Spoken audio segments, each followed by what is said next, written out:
오늘은 이제 이사야서 강해로서는 106번째 시간입니다. 내 슬픔의 날이 끝날 것임이라, 그런 주제로 말씀을 전하겠습니다. 내 슬픔의 날이 끝날 것이라. 오늘 하나님 말씀에 있죠? 몇 절에 있어요?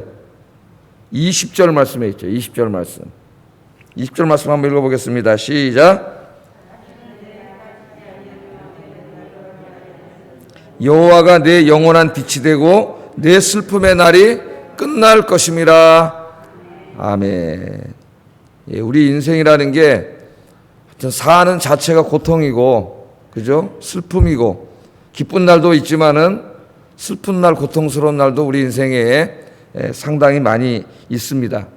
특별히 오늘 이제 이 말씀을 듣고 있는 이스라엘 사람들은 정말 슬픔과 고통 가운데 살고 있었어요. 무려 한 70년 동안을 나라를 다 뺏기고 또 강제로 끌려와서 이주해 와가지고 바벨론 땅을 비롯한 주변 곳곳에 흩어져서 그렇게 살았습니다. 70년 동안 희망이 보이지 않죠. 저 강대국 바벨론이 언제 멸망할지 끝이 보이지 않고, 자기들이 언제 나라가 다시 자유와 독립을 얻어서 고국으로 돌아가 또 하나님의 성전을 짓고 하나님을 예배하는 날이 올지 앞날이 깜깜한 그런 시기였어요. 그래서 이 70년의 바벨론 유수기를 한마디로 하면은 슬픔의 날입니다. 슬픔의 날. 이 당시 사람들의 마음을 잘 대변해 주는 말씀이 예레미야 애가 5장 15절, 같은 시대에 쓰여진 예레미야가 쓴 말씀에 나오는데, 예레미야 애가 5장 15절 한번 찾아보세요. 예레미야 애가 5장 15절.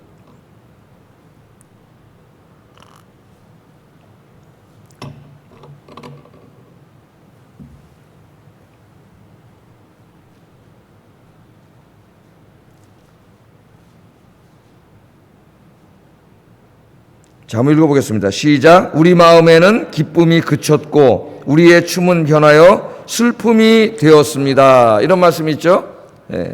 우리의 마음에는 기쁨이 그쳤어요. 나라를 빼앗기고 70년 동안 있으면서 진짜 중요한 인생의 기쁨이 그쳤죠. 기쁨이 그치고 우리의 춤이 변하여 슬픔이 되었습니다. 이게 이 시대를 살았던 이 하나님의 백성들의 공통된 마음입니다. 우리 마음에 기쁨이 그쳤고 우리의 춤은 변하여 슬픔이 되었습니다. 그렇게 하나님 앞에 울면서 선지자가 하나님 앞에 이렇게 기도를 하고 있습니다. 그런데 이제 오늘 하나님께서 약속해 주시기를 그 슬픔의 날을 어떻게 하시겠다고요? 이제 네 슬픔의 날이 끝날 거다, 그런 말씀을 하세요. 누가 끝나게 해줄까요? 그들이 끝나게 할까요, 스스로? 아니, 그들의 스스로의 힘으로는 끝나게 할 수가 없습니다. 누가 이 슬픔의 날을 끝나게 하신다래요? 하나님께서 그 슬픔의 날이 끝나고 기쁨과 풍요로 가득한 날이 오게 하겠다. 그렇게 오늘 하나님이 약속해 주셨어요. 우리 이제 지난주에 공부한 것처럼 이사야 60장부터 62장까지는 바벨론 70년 그 슬픔과 절망과 고통 속에 살고 있는 사람들에게 하나님께서 위로해 주시는 말씀이죠. 위로해 주시고 이 슬픔과 고통을 거두어 가시고 이제 하나님이 복을 주시겠다고 하는 그 축복을 약속하시는 말씀이라 그랬습니다. 60장, 61장, 62장. 읽어보셨어요? 제가 집에 가서 한번 읽어보시라 그랬어요. 가슴 벅차다 그랬죠. 하나님 다 회복시켜 주시는 그런 말씀이고, 오늘 우리가 읽은 말씀도 그렇습니다. 하나님이 다 회복시켜 주신다는 그런 약속의 말씀인데, 이 말씀을 듣고 있는 사람들은 바벨론 포로기에 살고 있던 사람이 지금으로부터 대략 거의 2600년 전에 살던 사람들이죠. 600년 전에 살던 이스라엘 사람들. 그 사람들에게 주어진 말씀의 1차로. 그러니까 오늘 여기 주신 이 회복의 말씀은 1차로는 그들에게도 적용이 되겠죠. 그들에게는 적용 안 되고 먼 훗날 예수님 시대, 신약 시대, 우리 시대, 또 저 종말에만 적용이 된다면은 그 사람들에게는 그렇게 큰 위로가 안 될 수도 있습니다. 그래서 이 62장까지 많은 위로의 말씀들이 있는데 그 말씀들은 3중으로 실현이 돼요. 1차적으로는 이 설교를 듣고 있던 그 시대 사람들에게도 이 회복이 적용이 되고, 또 이것이 예수님 오신 이후에 예수님으로 인해서 우리가 경험하고 있는 이 구원의 회복, 이것으로도 적용이 되고, 더 궁극적으로는 우리 예수님이 재림하셔서 오늘 여기 보면 슬픔을 완전히 끝내고, 이 땅에 슬픔과 고통을 완전히 끝내고 저 햇빛도 필요 없고 달빛도 필요 없고 하나님의 영광의 빛이 직접 비치는 하나님 나라가 임했을 때 이루어질 축복들도 여기 있습니다. 그러니까 이 세 가지 시대에 이루어질 축복이 이사야 예언 속에는 다 같이 섞여 있어요. 이사야 선지자는 이걸 몰랐죠. 이게 다 그냥 어느 날 한 번에 이루어지는 줄 알았죠. 계시가 분명하지 않았고, 그러나 우리는 이제 이것을 성취의 시대에 살고 있기 때문에 이게 3단계로 이루어진다는 걸 알 수 있습니다. 그 시대에 이루어진 일도 있고 우리 시대에 이루어진 일도 있고 또 예수님이 재림하실 때 완전히 이루어진다. 오늘 말씀에도 그게 다 나와요. 그것을 우리가 알 수 있어요. 그래서 오늘은, 지난주에는 예수님이 오셔서 그 주님으로 인하여 우리가 누리게 될 종말론적 축복, 또 선교의 축복, 교회 축복 이런 데 말씀을 적용했습니다. 오늘은 이 말씀을 그 시대에 살았던 그 사람들에게 적용을 한번 해보겠어요. 그러니까 오늘 우리는 우리에게 적용을 하면 되는데, 이 말씀을, 자, 지금 우리가 전염병으로 인해서 고통과 슬픔 가운데 하루하루를 보내고 있습니다. 많은 사람들이 경제적인 고통으로 굉장히 고통을 당하고 있어요. 특별히 자영업을 하시는 분들은 너무 하루하루가 힘듭니다. 한 달 장사를 못하면 그 월세라든가부터 시작해가지고 몇 달만 그렇게 되면은 금방 빚더미에 앉아버려요. 살 수가 없죠, 지금. 너무 어려워서. 또 경제적인 문제만이 아니에요. 이 고립감에, 이 불안감에 시달리는 사람도 너무 많아지고요. 그 다음에 이 우울감이 몰려와가지고 우울증이 막 심해지는 사람도 너무 많아요. 여러분들 하나님을 믿으시면서 기도하면서 이렇게 사시니까 어려운 가운데도 평안하게 사시지만, 하나님을 알지 못하는 사람들이 이 고난을 그대로 감수하면서 고통 속에서 하루하루를 보내고, 이게 언제 끝내나 끝도 보이지 않으니까 그냥 깜깜한 거예요. 앞이 깜깜합니다. 그런 가운데 살고 있습니다. 또 우리도 하나님을 믿는다 하지만은 믿음이 완전하지 않기 때문에 이 시대에 사는 동안에 때때로 하나님을 믿으면서도 믿음이 약해져가지고 또 슬프고 고통스럽고 불안하고 우울하고 절망이 몰려오고 다리에 힘이 풀리고, 우리에게도 그런 게 몰려오죠. 저도 목사지만 뭐 제가 이 땅에 사는 동안 완전한 신앙을 가질 수는 없어요. 늘 기도해서 하나님의 힘으로 살고 평강한 가운데 살지만 때로는 또 인간적인 그런 게 올 수도 있습니다. 우리 인간에게는 완전히 없기 때문에. 자, 이 슬픔의 시대를 우리가 살고 있는데 오늘 이 말씀은 우리에게도 그냥 그대로 적용이 될 수가 있어요. 오늘 하나님이 약속하신 대로 내 슬픔이 끝날 것이다. 이거는 우리 모두에게 주시는 약속의 말씀입니다. 궁극적으로는 언제 끝나요? 이 슬픔이. 우리 예수님이 재림하실 때. 그때 완전히 끝나죠. 물론 우리가 이제 이렇게 코로나로 고통당할 때도 하나님 코로나로 인한 슬픔을 끝내게 해주시고, 또 경제적인 슬픔도 끝내게 해주시고, 건강의 슬픔도 끝내게 해주시고, 이렇게 다 지금도 이루어 주시지만, 그래도 또 오죠. 또 경제적인 어려움이 오고, 또 건강이 무너지고, 또 옵니다. 영원히 끝나는 날은 언제예요? 우리 예수님 재림하시는 날은 이 슬픔이 완전히 사라져서, 요한계시록 21장에 보면 하나님이 눈물을 팍 닦아주신다 그랬죠. 다시는 죽음이 없고 고통이 없고 슬픔이 없고 질병이 없다. 하나님의 나라는 궁극적으로는 하나님의 나라에서 이루어지는 거예요. 그러나 지금 우리가 살고 있는 이 가운데서 당하는 슬픔과 고통도 이 약속의 말씀이 이루어져서, 여러분 한 사람 한 사람 상황이 다르지만 우리 하나님이 여러분 인생의 슬픔을 곧 끝내주실 줄로 믿습니다. 네. 자, 오늘 본문을 보세요. 자, 오늘 하나님이 10절에 뭐라 그러느냐? 이스라엘 백성들에게 왜 슬픔이 왔느냐? 여기서부터 시작을 합니다. 왜냐하면 원인을 알아야 치료를 할 수가 있어요. 원인을 알아야. 왜 이스라엘 백성들에게 슬픔이 왔느냐? 하나님은 거기에 대해서 계속 분명하게 말씀을 해주세요. 그들의 죄 때문이라고 말씀을 해주셨습니다. 너희의 죄 때문에 슬픔이 왔다. 자, 그러면서 오늘 이 10절에는 내가 노하여서 너를 쳤다 그렇게 말을 하죠. 왜 슬픔이 왔느냐? 이스라엘 백성들은 하나님의 백성들이에요. 원래 하나님의 복을 받아서, 영육간의 복을 받아서 잘 살아야 됩니다. 행복하게 살아야 되는데, 슬픔이 없어야 되는데 지금 슬픔 가운데 잠겨 있어요. 슬픈 생활을 하고 있어요. 왜 이렇게 됐느냐? 이제 하나님이 이걸 치료해 주시기를 원하시는데, 그러기 위해서는 그 원인을 분명히 가르쳐 주세요. 물론 하나님의 은혜로 슬픔이 없어질 것이지만은 우리 인간은 해야 될 일이 있습니다. 내가 노하여 너를 쳤다. 왜 노했어요? 하나님 뭐에 대해서 진노하셨어요? 그들의 죄악에 대해서 진노하신 거죠. 왜 이들이 70년 동안 이교도들에게 고통을 당하고 있는가? 하나님은 내가 너희들이 죄를 지을 때 너희에 대해서 진노했기 때문이라고 그렇게 하나님께서 말씀합니다. 이 말씀은 성경 66권의 진리죠. 우리 인간에게 왜 고통이 왔어요? 왜 슬픔이 왔어요? 원래 인간에게는 슬픔이 없죠. 죽음도 없고 고통이 없습니다. 하나님이 인간을 하나님의 형상으로 만들고 에덴 동산도 다 준비해 주시고 거기에 모든 먹을 걸 다 공급해 주셨어요. 생명나무도 있고 생명수가 흐릅니다. 하나님이 늘 찾아오십니다. 그렇게 인간은 살아야 돼요. 원래 평생 죽지 않고. 근데 왜 인간에게 죽음과 슬픔이 찾아왔죠? 죄 때문이에요. 죄. 이 죄가 우리 모두에게 불행과 슬픔과 고통을 가져왔습니다. 이것은 창세기부터 시작되는 거예요. 하나님 떠나서 죄지면 우리 인간에게 슬픔이 찾아온다. 절망 가운데 빠지게 된다. 성경 그렇게 이야기합니다. 자, 이 죄는 이사야서에서도 계속해서 하나님과 우리 사이를 멀어지게 하고 하나님이 우리 기도를 듣지 않으시게 하고 하나님이 우리를 구원하러 오시는 손을 막는다 그랬어요. 이사야 1장에서도 그랬고 59장에서도 그랬습니다. 한번 이사야 1장 15절 찾아보세요. 이사야 1장 15절.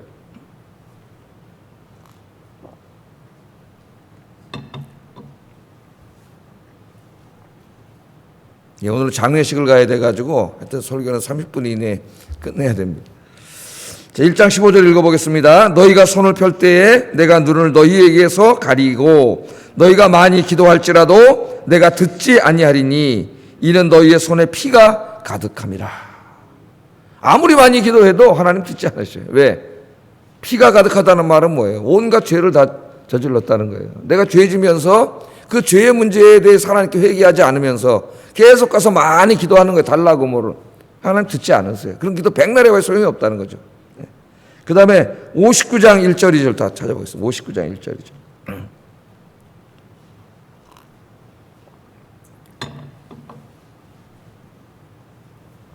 자, 읽어보겠습니다. 시작. 여호와의 손이 짧아 구원하지 못하심도 아니요 귀가 둔하여 듣지 못하심도 아니라 오직 너희 죄악이 너희와 너희 하나님 사이를 갈라놓았고 너희 죄가 그 얼굴을 가리어서 너희에게 듣지 않으시게 하느니라. 자기들이 죄를 졌기 때문에 이 죄의 문제가 해결되지 않기 때문에 회개하지 않는 거죠. 깨닫지도 못하고. 그러니까 하나님이 얼굴을 가리우고 기도도 안 듣고 응답도 안 해주시는데 그것도 모르고 왜 이렇게 우리의 기도에 응답 안 하시냐고 하나님 앞에 불평불만한 거예요. 그랬더니 하나님이 정확히 깨닫게 해주신 게 내 손이 짧아서가 아니고 내 귀가 어두워서가 아니야. 네가 자꾸 죄를 지니까 죄가 너 사이를 멀어지게 했고 내가 기도 응답하는 걸 방해했다는 거죠. 자, 그러면 여기서 중요한 게 있습니다. 하나님은요 이 슬픔을 끝내시고 기쁨과 춤을 추는 날을 다 준비해 놓으셨어요. 주시고 싶어서 막 진짜 우리가 사랑하는 자녀이기 때문에 막 주시려고 그러는데 우리가 끝까지 거부하는 거예요. 왜? 우리가 죄를 짓는 거죠. 하나님 앞에. 그래서 하나님의 은혜가 오지 못하게 하는 거예요. 오늘 이 말씀을 해요. 내가 너에게 진노했기 때문에 슬픔이 왔다고 우리 주님께서 이야기하십니다. 그러나 그 다음 말씀이 나와요. 이제 거기서 끝나면 우리는 소망이 없습니다. 사실 우리는 매일 죄인이기 때문에. 그러나 그 다음이 있어요. 내가 노하여 너를 쳤으나 그러나 여기에 이제 하나님의 위대한 사랑이 우리에게 나오는 거죠. 이제는 나의 은혜로 너를 불쌍히 여겼은즉. 하나님 우리를 불쌍히 여기신, 내가 너희를 불쌍히 여겼다는 거예요. 그게 하나님의 은혜입니다. 우리는 이제 그 궁극적인 은혜가 예수 그리스도를 통해서 성취가 되었고 주님이 우리의 죄를 다 짊어지시고 십자가에 죽으심으로 우리 죄의 문제를 해결하셨다는 걸 우리가 알 수 있어요. 이때는 예수님이 오시기 전이고 또 예수님이 어떤 모습으로 오셔서 어떻게 이 문제를 해결할지를 잘 알지 못합니다. 이 사람들은. 하여튼 하나님은 이제는 나의 은혜로 너를 불쌍히 여길 것이라는 이 말씀을 주세요. 이 말씀을. 자, 그러니까 이스라엘 사람들이 해야 될 일은 뭐예요? 하나님의 은혜는 다 준비되어 있어요. 여러분, 하나님이 여러분의 문제를 해결해 주시려고 다 준비되어 있어요. 이걸 막는 게 뭐예요? 나의 죄예요. 나의 부끄러운 모습이에요. 하나님 앞에 어떻게 해야 돼요? 우리가 철저하게 죄를 멀리하고 이제는 죄를 회개하고 하나님께로 나가야죠.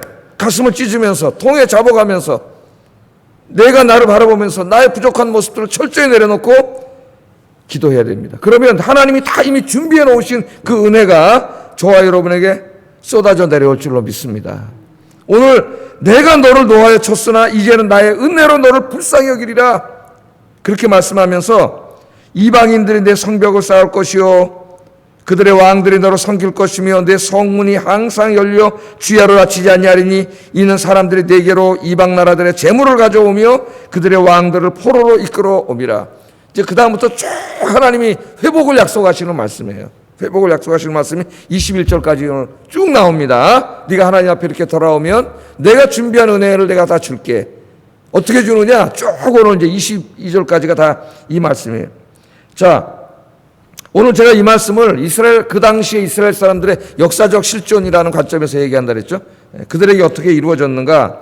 에스라 1장에서 6장까지 말씀과 또 느헤미야 1장에서 5장을 읽어보면은 오늘 우리가 읽은 이 지금 10절부터 21절 말씀이 어떻게 성취되었는가가 자세히 나와. 이 말씀 그대로 다 성취됩니다. 어디 읽으라고요? 집에 가서 에스라 1장에서 6장, 느헤미야 1장에서 5장까지 읽으면 성취가 다 나와요. 에스라 1장 6장에 읽으면 총독 스룹바벨과 제사장 예수아가 하나님의 성전을 지으려고 예루살렘으로 돌아옵니다. 하나님이 고레스의 마음을 움직여가지고 돌아오게 하시죠. 그때 약 5만 명의 사람들이 돌아왔다 그랬으니까, 그러니까 그 5만 명의 사람들이 결국 누구라는 거 알 수 있어요. 이 이사야의 말씀을 듣고 가슴을 치면서 하나님 앞에 기도한 사람들이라는 걸 알 수가 있어요. 그런 사람들이 한 5만 명 정도 됐고, 바사왕 고레스를 통해서 고국으로 돌아가게 되니까 이 사람들이 거기에 있는 땅과 집을 다 버리고 간단한 집만 챙겨가지고 고국으로 돌아왔다는 거예요. 이 믿음의 사람들의 이야기가 에스라 1장에서 6장에 나오고 그 족보들이 다 나옵니다. 이름들이. 그 영광스러운 이름을 하나님이 다 기록하셨어요. 거기다가. 한번 읽어보세요. 에스라의 족보가 굉장히 많이 나와요. 그 사람들이 다 나와요. 자, 그래서 그 일들이 다 이루어집니다. 느헤미야에는 고레스가 그들을 보내서 이루어지고 또 이제 또 몇십 년 있다가 느헤미야가 돌아와서 성전, 불탄 성벽을 다 쌓고 예루살렘 성을, 스룹바벨은 성전을 쌓죠. 무너진 성전을. 그래서 하나님 영광을 다 회복하는 일들이 이루어집니다. 이게 이제 13절까지 있는 말씀이 다 그렇게 이루어지는 거예요. 또 황폐화된 성을 일으켜서 사람들이 가득하고 경제적으로 풍요로운 성으로 회복시켜 주신다고 17절에 말씀했는데 이 일들이 다 이루어져요. 하나님이 다 이걸 회복시켜 주시고, 그동안 이스라엘을 조롱하고 하나님의 백성들을 멸시했던 이방인들이 이스라엘 앞에 무릎을 꿇게 하겠다고 12절부터 15절까지, 그죠? 너를 섬기지 아니하는 백성과 나라는 파멸하니니 그 백성들은 반드시 진멸되리라 하면서 너를 괴롭히던 자의 자손이 몸을 굽혀 내게 나오며 너를 멸시하던 자들이 다 나오죠. 예? 이 말씀도 다 이루어져요. 하나님께서 그들과 함께 하시면서 지켜주시고 복주심으로 그들의 모든 슬픔의 날이 끝나고 영광의 날이 다 찾아오게 하나님께서 해주십니다. 19절 20절 다시 한번 읽어보겠습니다. 시작.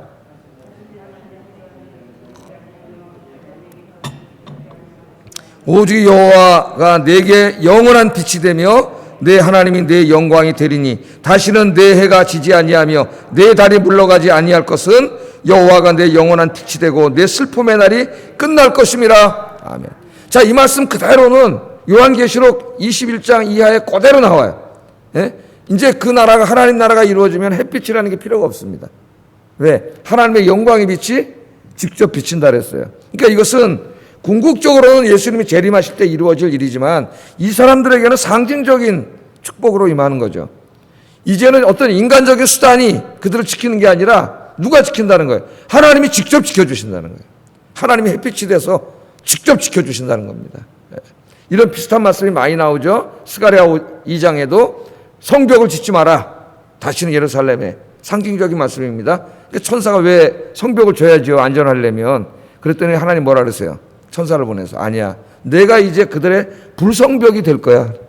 하나님이 돌 성벽이 필요 없어요. 불로 성벽을 쳐준다는 거예요. 그래서 제가 아침마다 그 기도를 매일 해요. 하나님, 이제 우리 가족들 또 애들도 기도하고 또 성도님들, 우리 교회에 자녀들 위해서 기도할 때, 오늘도 이 코로나 바이러스가 가득한 가운데 나갈 때 우리 하나님, 우리 성도님들 있는 그곳에 불성벽이 되어 주시옵소서. 하나님이 불로 성벽이 되는데 거기 뭐가 들어오겠어요? 하나님 보호막을 쳐주시고, 어떨 때는 내가 돌 대신에 내가 너희의 성담이 되리라. 하나님 그렇게 말씀하신 적도 있죠. 또 엘리사는 불말과 불병거로 지켜주시고, 할렐루야. 오늘 여기는 하나님이 직접 햇빛으로 비춰주시고, 이 모든 회복을 22절까지 다 약속해 주셨는데 이것들이 다 뭐야? 내가 너를 불쌍히 여긴 내 은혜다. 하나님 그렇게 말씀하십니다. 오늘 여러분 이렇게 아침에 나와서 기도하시고 또 하나님 의지하시고 이 자체가 얼마나 큰 복인지 몰라요. 여기는 소망이 있고 희망이 있습니다. 왜? 이 기도를 들으시는 하나님이 계셔요. 하나님께서 여러분의 슬픔의 날을 곧 끝내시고 기쁨의 날, 춤추는 날로 여러분의 인생을 풍성하게 영육간에 채워주실 줄로 믿습니다. 기도하겠습니다.